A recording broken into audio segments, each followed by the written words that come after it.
உள்ளாட்சி அரசு செய்தியால் இணைவோம். கோவை பேரூர் பட்டீஸ்வரர் கோவிலில் ஆண்டின் கடைசி சனி பிரதோஷம் சுவாமி தரிசனம் செய்ய அலைமோதியது பக்தர்கள் கூட்டம்.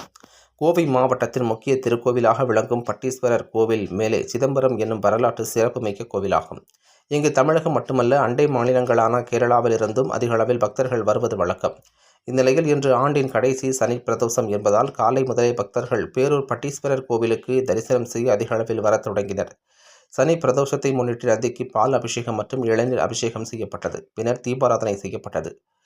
500க்கும் மேற்பட்ட பக்தர்கள் அதிக அளவில் கூட்டமாக நின்று நந்தி பூஜையை வழிபாடு செய்தனர். பின்னர் பட்டீஸ்வரர் பச்சைநாயகி சுவாமியை தரிசனம் செய்து சென்றனர்.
போட முடியாது.